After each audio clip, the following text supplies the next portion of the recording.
오늘은 성소를 옮기시는 하나님, 성소를 옮기시는 하나님이란 제목으로 말씀을 상고합니다.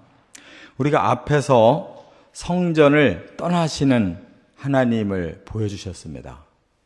하나님이 예루살렘 성전, 하나님의 전 안에 임하셨었다가 문지방을 지나서 동쪽 성전 문 쪽으로 나가셨다 하는 것을 우리가 앞에서 상고했어요. 근데 오늘은 이제 아예 성전을 떠나시는 거예요. 성전을 떠나셔서 아예 성전 밖에 산으로 올라가셨다는 거예요. 이건 뭘 의미합니까? 이제 하나님은 완전히 선민 포기하시고 유다와 예루살렘 성 포기하시고 하나님이 계시던 성전마저도 하나님 버리신다는 거예요. 그러면 하나님이 없다면 선민이 무슨 의미가 있어요? 선민의 땅이 무슨 의미가 있어요? 이제는 하나님께서 그들을 심판하고 멸망시키겠다. 그래서 유다의 역사가 실제로 바벨론에게 그렇게 처참하게 멸망을 당한 것인데 오늘 이제 지난 말씀에 이어지는 내용입니다. 그래서 하나님은 새로운 성소를 세우겠다는 거예요. 그래서 하나님이 어디로 옮겨가시느냐? 포로지로 옮겨가시는 거예요. 유대인들이 포로로 끌려간 그곳에 하나님은 그곳으로 가시겠다는 거예요. 거기서 하나님이 그들의 성소가 되어주겠다. 이렇게 말씀하셨어요. 그러니까 우리는 육안을 가지고 쳐다봐서 이것이 너무너무 아름답고 거룩하고 위대한 하나님 성전이다. 아무리 우리가 주장해도 하나님 보시기에 악하고 하나님이 계실 수가 없으면 떠나시는 거예요. 여기에 껍데기만 남아있는 거 아무 소용없어요. 다 파괴되고 마는 거예요. 하나님은 누구에게로 가시느냐? 바로 하나님 앞에 회개하고 경외하고 하나님을 위해서 살 자들을 찾아서 그리로 옮기신다는 거예요. 겉으로 보면 포로지가 처참하기 이루 말할 수 없는 거죠. 온갖 모욕을 당하면서 이방 땅에서 한 구석에서 그렇게 살아도 그들의 마음이 하나님 안으로 회복되어지고 있고 그들부터 다시 하나님은 새로운 나라를 세울 그 믿음을 발견하실 때 그리로 옮기신다는 거예요. 오늘 말씀을 우리가 잘 깨달아야 돼요. 세 가지로 말씀을 나눕니다. 첫째, 1절부터 12절까지는 하나님이 떠나신 예루살렘에 임할 참화. 하나님이 떠나신 예루살렘에 뭐가 임하겠어요? 화밖에 임할 게 없어요. 참화가 임한다는 거예요. 그런데 하나님이 떠나시려고 하는 그 동쪽 문, 이게 성전의 큰 출입구를 말하는 거예요. 거기에 하나님이 나오셨을 때 거기에 25명의 사람들이 보이더라 그랬어요. 그 25명을 누구라고 했냐면 백성의 고관이다. 말하자면 그 성의 대표자들, 지도자들이에요. 그런데 그들을 뭐라고 평가하셨느냐? 불의를 품은 자, 그리고 악한 꾀를 꾸미는 자 그랬어요. 그러니까 하나님과는 정반대로 백성들을 반대로 이끌어온 대표자들이다. 하나님이 떠나시기 전에 그 마지막 25명의 대표자에 대해서 하나님이 화를 내릴 거라는 것을 먼저 말씀한 거예요. 왜냐? 하나님은 의롭게 백성을 끌고 가려고 그러는데 그들은 반대로 불의하게 끌고 갔고 사탄의 영이 들어와가지고 악한 꾀를 꾸며서 하나님 몰아내고 엉뚱한 우상 숭배서 세속의 쾌락을 사람들에게 심어주려고 한 악한 자들이에요. 그들은 뭐라고 말을 반대로 뒤집었냐면 우리 이 성은 가마와 같다. 우리는 그 안에 있는 고기와 같다. 그랬어요. 이 말은 무슨 말이냐면 가마가 쇠로 만들어진 큰 공간이 있잖아요. 그 속에 들어앉아 있으면 누구도 침범 못한다. 이 예루살렘 성은 너무너무 견고하다. 우리는 여기에만 있으면 된다. 그런데 하나님이 예레미야 1장에 이 가마에 대한 예언을 이미 하셨거든요. 뭐라고? 북쪽에서 큰 가마가 이 이스라엘 쪽으로 이렇게 끓는 물이 쏟아진다는 거예요. 가마가 튼튼하면 뭐예요? 그 안에 물이 쏟아진다면 그 안전하다고 생각하는 고기들이 어떻게 되겠어요? 다 삶아지고 다 죽는 거지. 이렇게 불의한 사람들, 악한 꾀를 부리는 사람들은 하나님의 뜻과는 정반대로 해석을 해요. 반대로 나간다 이 말이에요.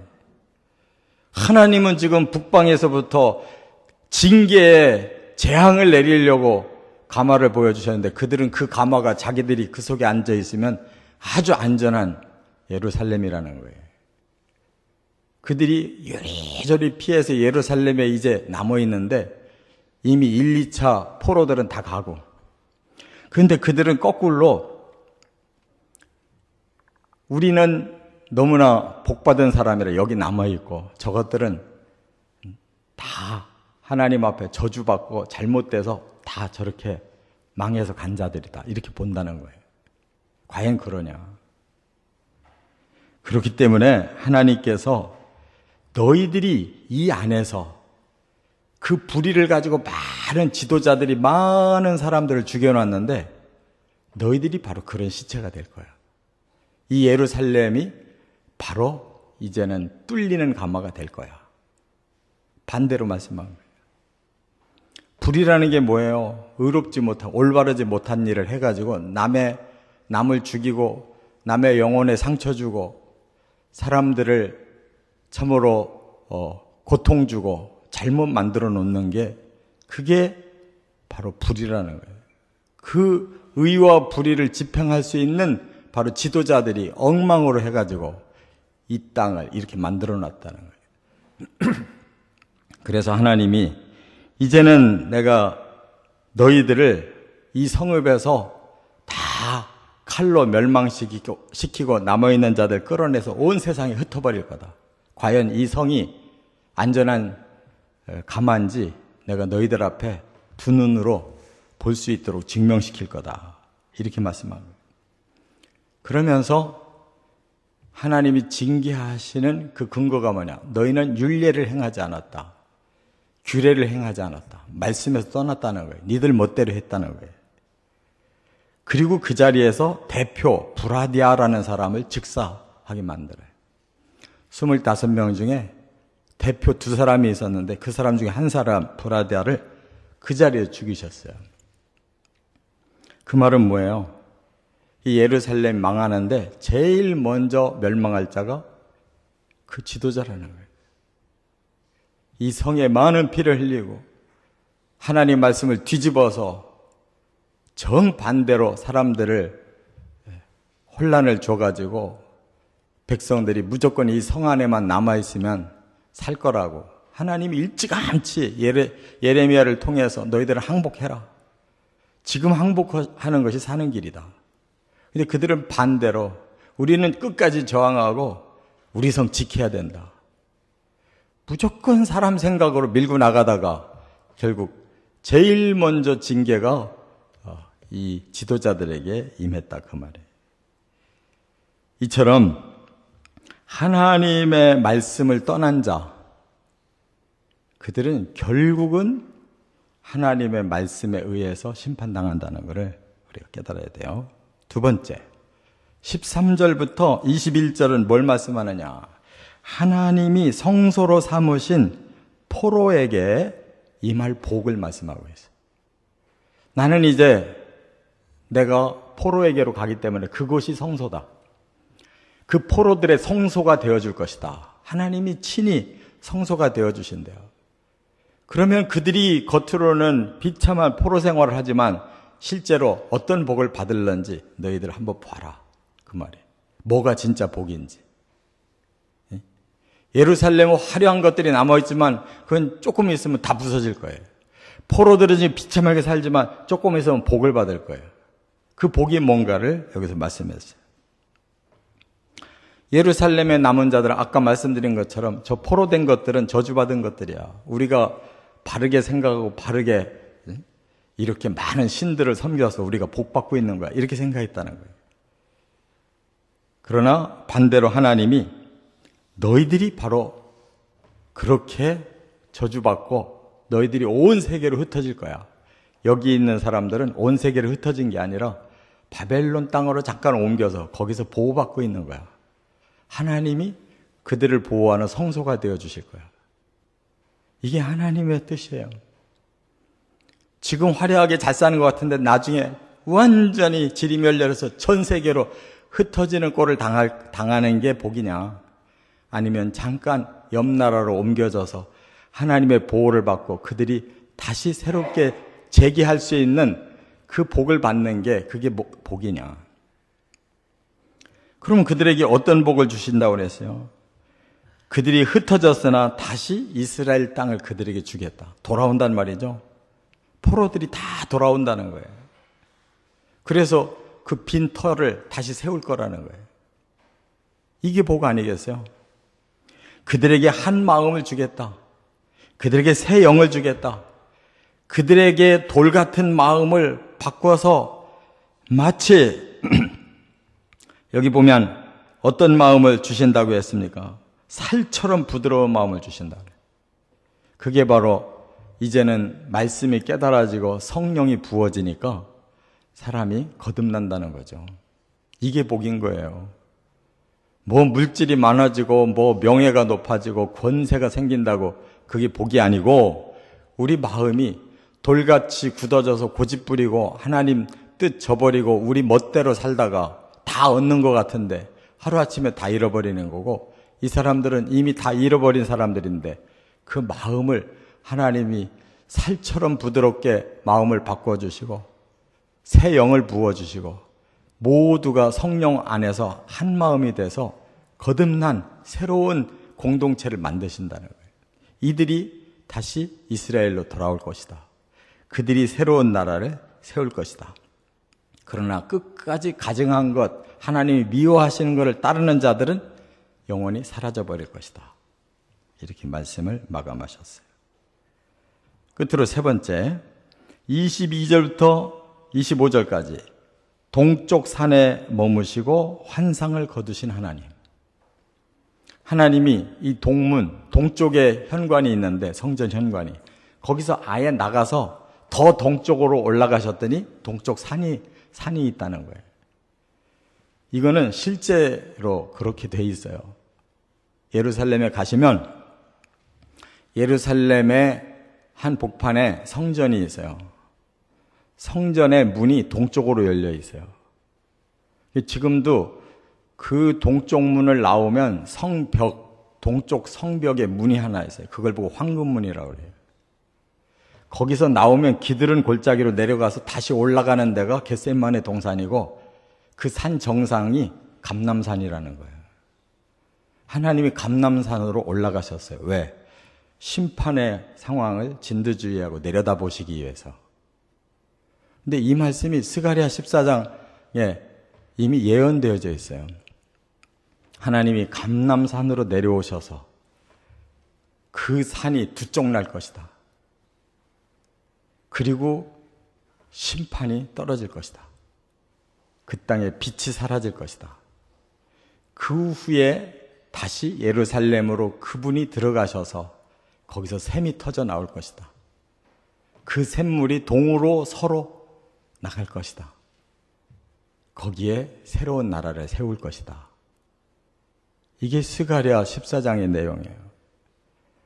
그것을 실행하실 분이 바로 예수 그리스도신 거예요. 그래서 예수님이 어디서 승천하셨냐면 감람산에 올라가서 승천하시고 어디로 내려오시냐면 감람산으로 내려오시는 거예요. 마지막 종말 심판을 거기서 진두지휘 하시는 거예요. 그 예루살렘 성에 그 모든 악한 자들, 적그리스도가 지배하고 적그리스도의 수도로 삼은 그 땅을 멸하실 거예요. 그리고 예수님이 다시 세우실 거예요. 그때 천년왕국이 오는 것입니다. 하나님은 피상적으로 말씀한 게 아니에요. 이미 구약시대에 바벨론 앞에 멸망당하는 이 상황이 예표였어요. 그리고 종말에도 이와 같이 이 세상의 악한 자들, 지금도 하나님 앞에 돌아오지 않는 그 선민들에게 하나님이 이렇게 심판하신다는 거예요. 하나님이 감람산에 머무신다고 그랬어요. 그건 심판이에요. 예수님이 감람산으로 올라가는 걸 제자들이 본 그대로 다시 내려오시는 걸 볼 거다. 심판하러 오시는 거예요. 그래서 사람들에게 새로운 세계를 일으켜 주신다는 거예요.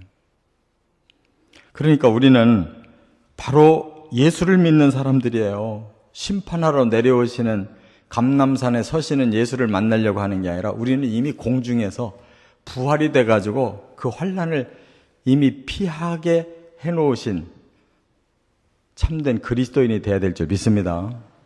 예수님이 땅으로 내려오는 걸 보는 사람은 불행한 자들이에요. 우리는 예수님이 공중으로 내려오실 때 들림받아야 되는 거예요. 이 땅이 좋다고, 이 세상이 좋다고 여기에 머물러 있다가는 부활도 없고 구원이 없어요. 이 땅의 것을 사모하면 소용이 없는 거예요. 진정으로 우리 마음이 하나님의 새 영을 받아서 하나님의 마음으로 하나가 돼서 하나님의 나라를 세우는 일에 헌신해야지 이 땅의 것 얻는다고 그것이 잠시뿐이에요.